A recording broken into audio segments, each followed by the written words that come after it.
সবাইকে শুভ সময়। যুক্তরাষ্ট্রের পররাষ্ট্র দপ্তর থেকে নিয়মিত প্রেস ব্রিফিং শেষে প্রেস ব্রিফিং উত্তর এই সময়ে আমি আপনাদের সামনে এই লবি থেকে গত প্রায় 2-2.5 বছর বা 3 বছর ধরে উপস্থিত থাকি।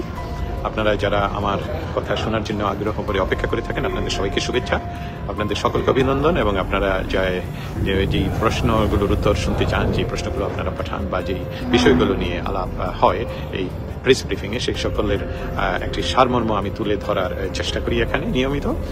প্রেস ব্রিফিং এমন একটি বিষয়, আজকে চলুন একটু শুরু করি এভাবে যে এখানে কীভাবে প্রেস ব্রিফিংটা হয়।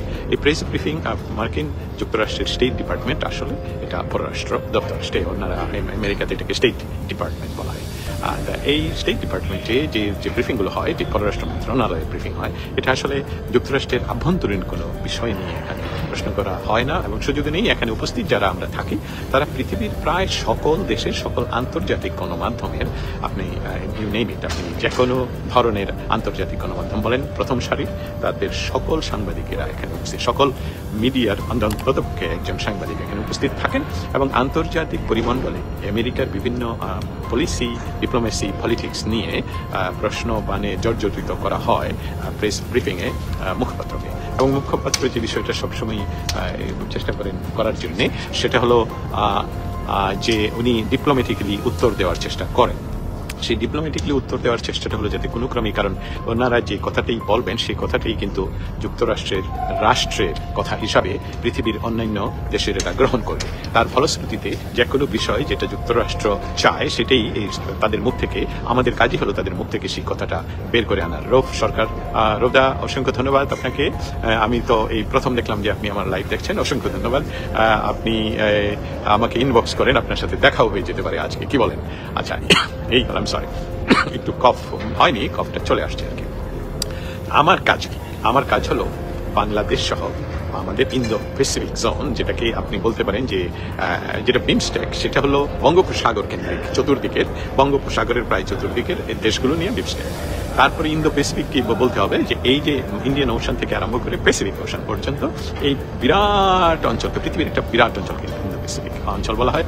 এবং সেই অঞ্চলের ডিপ্লোমেসি, পলিটিক্স অ্যান্ড পলিসি নিয়েই আমার কাজ। এবং আমি স্পেশালি বাংলাদেশ, ভারত এবং এই জায়গাগুলোতে যে ধরনের আন্তর্জাতিক পলিটিক্স হচ্ছে বা সেই সকল নিয়ে আমি প্রস্তুত থাকি, পড়াশোনা করি এবং এখানে প্রশ্ন করার চেষ্টা করি। আপনারা আমাকে প্রায়ই লক্ষ্য করেছেন যে আমি প্রায় সেই বাংলাদেশ নিয়ে প্রশ্ন করি, কারণ বাংলাদেশ এমন একটি জায়গা যে জায়গাটি ইন্দো প্যাসিফিকের মৌলিক একটি জায়গা এবং বঙ্গোপসাগরে অনেক দেশের উপস্থিতি, তারা চেষ্টা করে উপস্থিত থাকার জন্য, এবং বিভিন্ন ধরনের লবিং এবং আন্তর্জাতিক পলিটিক্স সেখানে হয়। এবং সেটি নিয়ে আসলে স্টেট ডিপার্টমেন্টে আমি উপস্থিত থেকে বাংলাদেশ ইস্যু কি প্রশ্ন করেছেন, অবশ্যই জাহিদ হোসেন শোভা। হ্যাঁ, আমি সেটি যাচ্ছি যে আমাদের এই স্টেট ডিপার্টমেন্টের ব্রিফিংগুলো এখন এই ট্রাম্প প্রশাসনের সময়ে প্রতিদিন হয় না, এটা হয়তো বা পরিবর্তন হবে। আগে যেখানে সোমবার টু শুক্রবার প্রায় প্রতিদিনই তো এখানে হতো, সেখানে এখন সপ্তাহে অনেক সময় এক সপ্তাহ মিস যায়। এবং আজকে এই সপ্তাহের এটা দ্বিতীয় ব্রিফিং ছিল এবং সেখানে আমরা উপস্থিত ছিলাম প্রায়, যদি আমি বলি তাহলে প্রায় 100 শতাধিক সাংবাদিক, বিবিসি থেকে আরম্ভ করে Al Jazeera, Sky Television, Sky News, বিভিন্ন CNN গণমাধ্যম যা কিছু আছে সবাই সেখানে উপস্থিত ছিল। সেই প্রেক্ষিতে বাংলাদেশের প্রেক্ষাপট নিয়ে প্রশ্ন উত্থাপন নিয়ে আমাদের আজকে সুযোগ না হলেও যে বিষয়গুলো নিয়ে কথা হয়েছে তা আমি সংক্ষেপে তুলে ধরার চেষ্টা করব। আমরা চেষ্টা করি ইন্দো প্যাসিফিক জোনে বাংলাদেশের যে অবস্থা, বাংলাদেশের সাথে ভারতের যে অবস্থা, ভারত যে আমাদের ট্রান্সশিপমেন্টের যে সুযোগ ছিল, বাংলাদেশের গুডসগুলো ভারতের উপর দিয়ে অন্য দেশে যাওয়া, যেমন নেপাল বা ভুটান, সেসবগুলো বন্ধ করে দেওয়াতে বাংলাদেশের আর্থসামাজিক অবস্থার ক্ষতি হলো কিনা, এ সকল নিয়ে আসলে আমরা সবসময় চেষ্টা করি উত্থাপন করার জন্য। আপনারা জানেন যে জুলাই এবং গত বছরের জুলাই অগাস্টের যে আন্দোলন, সেটা আসলে মেটিকুলাসলি ডিজাইন আন্দোলনে করে ক্ষমতার বেদখল হয়েছে এবং সেখানে ইন্দো প্যাসিফিক জোনে ভারতকে উদ্বেগ করে সেখানে এমন একটি পরিস্থিতির সৃষ্টি করার সম্ভাবনা দেখা দিয়েছে বা করছে, যেটাতে ভারত রাষ্ট্রকে খেপিয়ে তোলার কারণ হতে পারে। কিন্তু বাংলাদেশের পরীক্ষিত বন্ধু বা রাষ্ট্র ভারত আমাদেরকে 71 সনে স্বাধীনতা সংগ্রামে যেভাবে আমাদেরকে সহযোগিতা করেছে, বর্তমান সরকার অবশ্যই যে সরকার এখন দেশ চালাচ্ছেন তারা ইচ্ছে করলেই ভারতের সাথে সুসম্পর্ক বজায় রাখতে পারেন বা পারতেন, এবং তাহলে বাংলাদেশের এই ক্ষতির সম্মুখীন হতো না। এবং আপনারা জানেন যে ইতিমধ্যে বাংলাদেশের 86 জন, আমি এক একটা করে যদি উত্থাপন করি, যে যদি দেখি বাংলাদেশের বিচার বিভাগ বলতে কোনো কিছু কি এই মুহূর্তে অবস্থান করছে? অবশ্যই না। আজকে দেখা গেল 3 বছরের শিশুকে পর্যন্ত জেলে দেওয়া হয়েছে, এবং এসবগুলো হোয়াইট হাউস এবং স্টেট ডিপার্টমেন্টের তাদের কাছে এই ইনফরমেশনগুলো চলে এসেছে। 100 জনের মতন বা 86 জনের উপরে যে আমি বলছি লয়ার্সদেরকে, অ্যাডভোকেটদেরকে জেলে পাঠানো হলো। তাদের আবার উচ্চ আদালত থেকে জামিন ছিল। নিম্ন আদালত কি তাহলে উচ্চ আদালতের আদেশকে অমান্য করছে? তার এই যে বিচার ব্যবস্থার যে বিচারহীনতা, এই সকল নিয়েই আমাদের কাজ, এবং আমরা যাতে আন্তর্জাতিকভাবে এই বিষয়গুলো সুস্পষ্টভাবে ওনারা জানেন, সেটা নিয়েই আমরা আমরা প্রশ্নগুলো করি, এবং ভবিষ্যতে যখনই সুযোগ আসে তখনই প্রশ্নগুলো উত্থাপন করব। আজকে সে সুযোগ আসেনি, তার মানে এই নয় যে আগামীকালকে বা পরশুদিন এই সুযোগ আসবে না, আসলেই আপনাদের সামনে আবার তুলে ধরবো। আরেকটি সংবাদের কথা বলি, যে আপনারা জানেন যে বাংলাদেশের একজন প্রাক্তন প্রসিকিউটর, যিনি আন্তর্জাতিক অপরাধ ট্রাইব্যুনালের প্রসিকিউটর ছিলেন, তাকে প্রথমে অনেকদিন আগে 4-5-6 মাস আগে ওনাকে অত্যাচার করা হয়েছে, চুল কেটে দেওয়া হয়েছিল, এবং ওনাকে এখন আবার গ্রেফতার করা হয়েছে। এবং গ্রেফতারের পর এই যে বর্তমান যে মেটিকুলাসলি ডিজাইন করা সরকারের মব বাহিনী গিয়ে তার বাড়ি লুটপাট করেছে, ধ্বংস করেছে, এবং দখল নিয়েছে। এসবগুলো কিন্তু আন্তর্জাতিক গণমাধ্যমে আসছে, এবং স্টেট ডিপার্টমেন্ট, হোয়াইট হাউসের সমস্ত জায়গায় আসছে। আইনজীবীদের নমিনেশন দিতে দেয়নি, সেটা অবশ্যই জানি। সেটা খুবই লোকাল একটি বিষয়, এটা খুবই অপরাধ, একটা বড় অপরাধ, কিন্তু আন্তর্জাতিক পর্যায়ে এর চেয়ে বড় বড় অ্যাট্রোসিটি রয়ে গেছে। যেমন 8 বছরের শিশুকে রেপ করে হত্যা করা, আরেকজন 8 বছরের শিশুকে রেপ করার পর তার বাবা, হিন্দু বাবা যখন বিচার চাইতে গেল তাকে হত্যা, এই সকল বিষয়গুলো আমরা তুলে ধরার চেষ্টা করছি।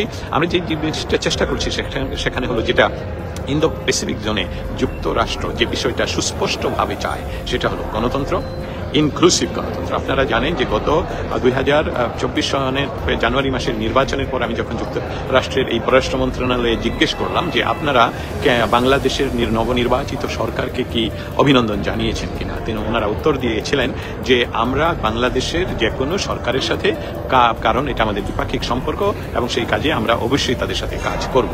কিন্তু লক্ষ্য করে দেখবেন, তারা কিন্তু সবসময় বলছে ইনক্লুসিভ নির্বাচন, মানে সর্বদলীয়, সবার যাতে অংশগ্রহণ হয় সেই নির্বাচনের কথা। আপনারা জানেন যে বাংলাদেশে এই মুহূর্তে যেই সরকার অবস্থান করছে, বসে আছেন, সেই সরকার বাংলাদেশের সংবিধান অনুসারে ওনারা শপথ করেছেন, কিন্তু বাংলাদেশের সংবিধানের কোনো অনুচ্ছেদেই সরকারের বিবরণ নেই। এবং আবার বলা হয়েছে যে তারা এই সরকার কিভাবে শপথ গ্রহণ করলেন, যে রাষ্ট্রপতি প্রধান বিচারপতির কাছ থেকে নোট চেয়েছেন, যেই নোটের মাধ্যমে এটা লিগ্যালাইজ করা হয়েছে। কিন্তু বিষয়টা একজন কিন্তু বাংলাদেশের উচ্চ আদালতে দাবি করেছিলেন, আদালতে চেয়েছিলেন যে আপনারা যে নোট দিয়েছে সেটাকে দেখান, কিন্তু সেটা কিন্তু দেখানো হয়নি। তার অর্থ কি? যে অর্থটা হলো, যে সরকারই বাংলাদেশে এখন অবস্থান করছে, এই সরকারের শূন্য অবস্থা, মানে ওইটা কখনই লিগাল ছিল না, তাদের আসলে লিগালিটি নেই। যদি লিগালিটি না থাকে তাহলে অথরিটিও নেই। অথরিটি না থাকলে যে এক্সিকিউশনগুলো হচ্ছে, যে কেসগুলো হচ্ছে, যে বিচারহীনতা হচ্ছে, যে আদেশগুলো হচ্ছে, সমস্ত কিছুই বিগিনিং থেকে না অ্যাভয়েড।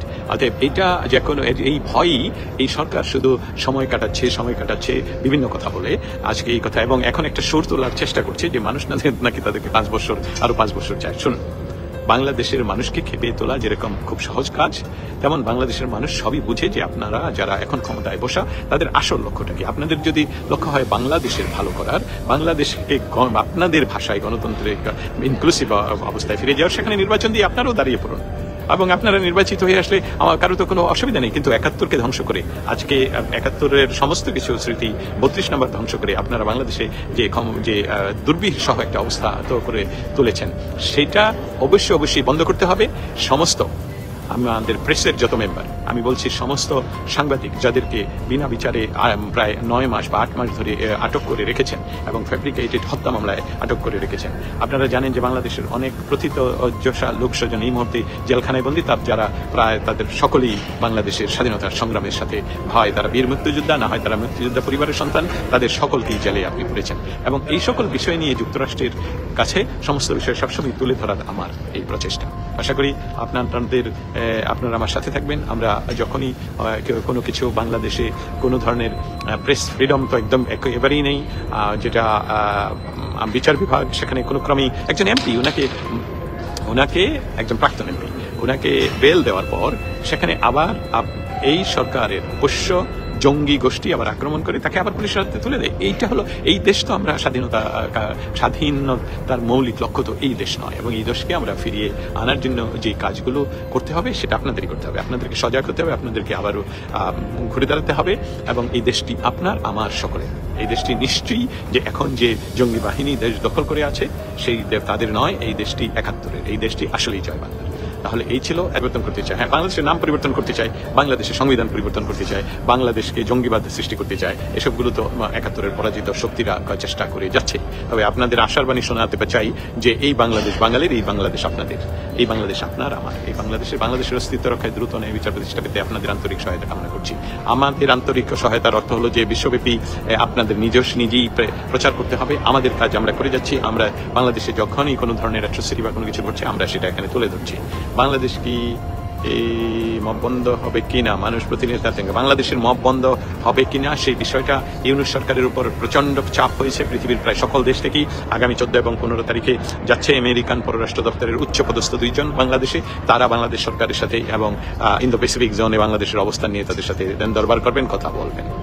দেশের সার্বিক পরিস্থিতিতে আওয়ামী লীগ নির্বাচনে আসতে পারবে, এই প্রশ্নটার উত্তর আসলে কিন্তু আমার কাছে নেই। এটা আওয়ামী লীগকে আপনার প্রশ্ন করতে হবে, এবং আওয়ামী লীগের নেতৃত্ব তাদেরকে ডিসিশন নিতে হবে যে তারা কিভাবে, কারণ বাংলাদেশের যে স্বাধীনতা সংগ্রামের নেতৃত্ব দানকারী উপমহাদেশের সবচেয়ে প্রাচীনতম রাজনৈতিক দল হলো এই আওয়ামী লীগ। আওয়ামী লীগকে বাইরে রেখে নির্বাচন যেরকম সম্ভব না, এরকম ঠিক আওয়ামী লীগ জন্মের পর থেকে আজ পর্যন্ত আমি দেখিনি অন্ততপক্ষে যে কোনো নির্বাচন তারা বয়কট করেছে। কারণ নির্বাচনে হয়তোবা তাদেরকে পরাজিত করা হবে বিভিন্ন কারসাজি করে, কিন্তু তারা নির্বাচনের এই কারসাজি নিয়ে পরবর্তীতে আন্দোলন তৈরি করতে পারেন। এই জন্যই আওয়ামী লীগকে নির্বাচনের বাইরে রাখা একেবারেই অসম্ভব হবে বলে আমি মনে করছি। আব্দুল আজিজের মুক্তির পাওয়ার পর রেলগেট থেকে মাফ করে মারধর করা হয়েছে। হ্যাঁ, এটা স্টেট ডিপার্টমেন্টে উঠবে খুব শীঘ্রই, আপনাকে আমি বলতে পারি। বাংলাদেশের এই সকল অবস্থার জন্য যে গোষ্ঠীটা দায়ী তাদের পায়ের নিচে মাটি নেই। এই জন্য তারা, যেমন আমি একটা উদাহরণ দিচ্ছি যে যুক্তরাষ্ট্রের সবচেয়ে পপুলার এই মুহূর্তের প্রেসিডেন্ট ডোনাল্ড ট্রাম্প, তিনি পৃথিবীর 75 রাষ্ট্রের ট্যারিফ 90 দিনের জন্য স্থগিত ঘোষণা করেছেন। কিন্তু বাংলাদেশের এই ইলিগাল সরকার